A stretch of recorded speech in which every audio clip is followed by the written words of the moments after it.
You know, just the other day I posted a short and said this. Y'all, the whiskey world is so boring right now and I really don't know what we're going to do about it. I want to know right now, what bottles of whiskey are you hunting? Don't worry, I'll wait. I need the next big craft distillery to pop up. And where are you guys at in the whiskey world? I think it's boring. Are you guys bored or is it just me? And there were a lot of different responses, but the main response was we want to hear about more of these whiskeys that we can get our hands on, these craft whiskeys, these local distilleries that are making good product. So today we're going to bring you something. This is Branch and Barrel. This is Colorado Straight Bourbon Whiskey, 5-year-old whiskey. I've been talking about craft distilleries for a long time now because they're getting to that point where they have some well-aged stated product, right? But now when we get some 5, 6, 7, even 8-year-old product, we're starting to move into a world where we can start to enjoy this craft whiskey. So let's talk about this. During the Bourbon Bomb of the Week, we're going to learn about their names, so stick around for that. Again, Branch and Barrel, Colorado Straight Bourbon Whiskey. Let's try this out. Everybody knows. Time for the traditional sip. Cheers, y'all.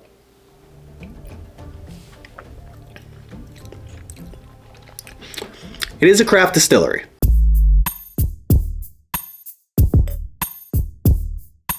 So you know how we do it around here, price, taste, drinkability, and the interesting thing about this one is it's only 2 grains. It's 80% corn, 20% malted barley, which is a crazy mash bill, something that I don't think I've ever experienced. I'm trying to think. I've had 4 grain, I've had 5 grain, I've obviously had 3 grain, I've had wheated, I've had rye, I've had brown rice. I don't think I've ever had a 2 grain bourbon.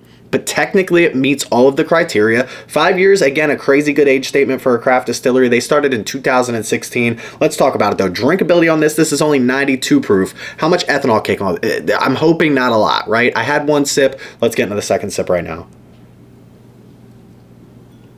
I mean, I was going to say surprisingly easy to drink, but what I should actually say is this is exactly how you should expect this to drink. There's a lot of craft distilleries that just don't do well when it comes to drinkability. This is one that I think falls right in line, right? 92 proof. You're not looking for anything crazy exceptional when it comes to the ethanol kick, and you don't get it. But sometimes you do, and sometimes that's concerning to me, especially for something like this at 92 proof, only 5 years old. Sometimes you get a little bit over the line with that proof.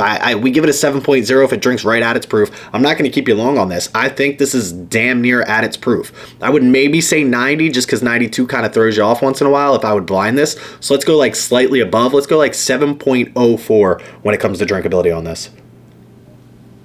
And up next, we're going to get a taste on this. And I got to be honest with you, this is one that it's unique. It's different. Again, 80% corn, it gives you, I get a lot of sweetness on this. But then it kind of like balances itself out with the 5-year, right? It's not over-aged, so it's not bringing you out like any crazy oak flavors or anything like that. But there is a hint, there's like a slight hit of chocolate on this.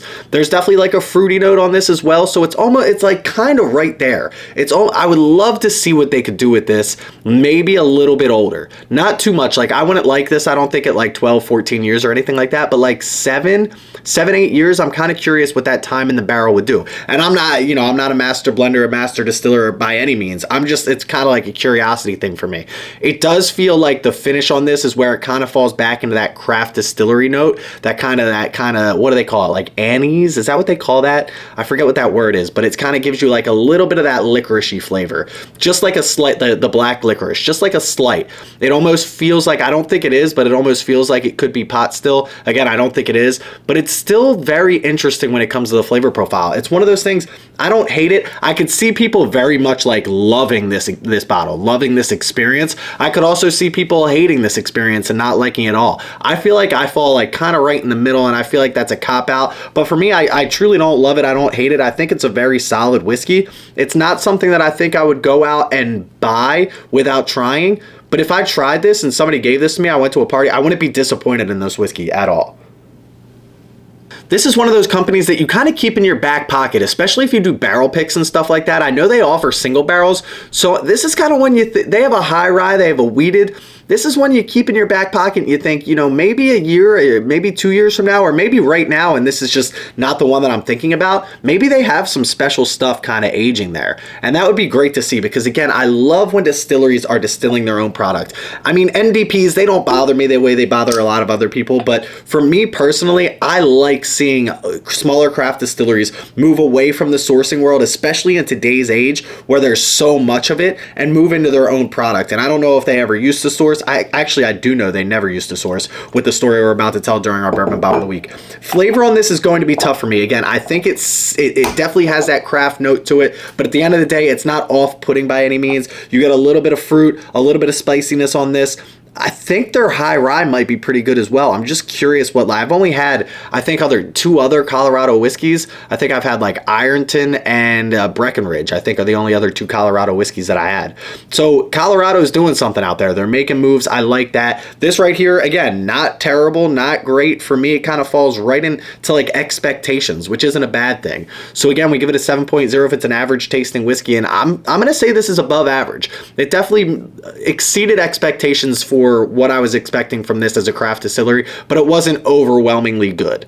So I'm going to say this is like a 7.12 when it comes to the taste on this. Not bad, not great. I think you should try this one. And especially when we talk about the price point, I don't see why you don't pick this up and at least try it. Now let's get into that price point real quick. I mean, $55 is what I'm seeing online. I didn't ask the gentleman, I should have, but I did see online a couple of other places that had it for around $55. And you talk about $10 per year, right? And craft distillery, I always add like an extra 10 for a smaller craft distillery. If you haven't been around since 2000 or even before that, I consider you like a smaller craft distillery.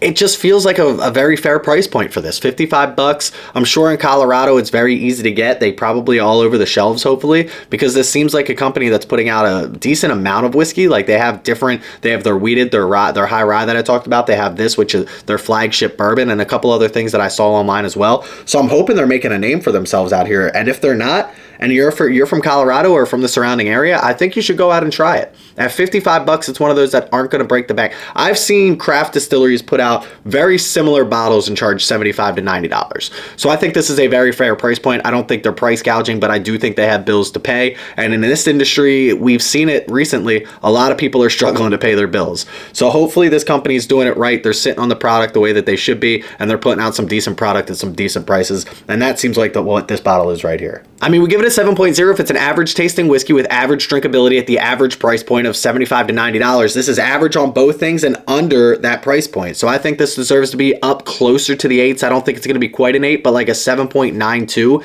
I feel like that's a fair spot for this. This is a very well-placed bottle when it comes to the price.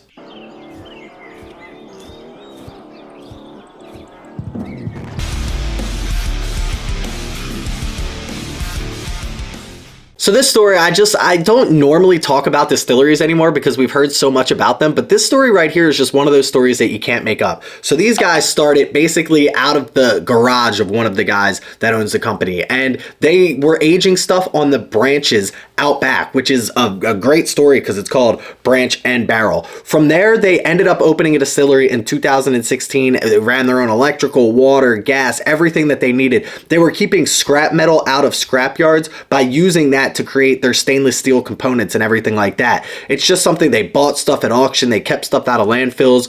They built their own fermenters out of old condiment containers and stills that have been hot water heaters, Campbell's soup containers, like all of these things that they've done. And they've just grown this into something that produces a pretty decent whiskey with all of this going on. Imagine what they can do with an actual distillery. We run no automation in our facility. Everything is hand-filled, emptied, transferred, and proof. There are no shortcuts, and we ensure that every product is focused on quality, not quantity, which is just one of those things. Like, they're doing it the right way. And I mean, that sounds like a great story and all. And if they were doing all of that and producing bad whiskey, I'd be like, cool, congratulations, it tastes that way. The fact that they're doing all that and producing whiskey that's semi-decent at this point, I feel like if they can continue to grow and upgrade equipment along the way, they already have the mindset for this. It's just a very cool story of like, from where they started, it's like rags to riches. Not that they're in riches by any means, but from like literally aging stuff in the branches of a backyard and working out of a garage to now like building their own place out of an old cargo. It's just like an amazing story. I really love that. And they're keeping everything local. I know a lot of craft distilleries claim that, but like everything, all grains and everything like that are local as well.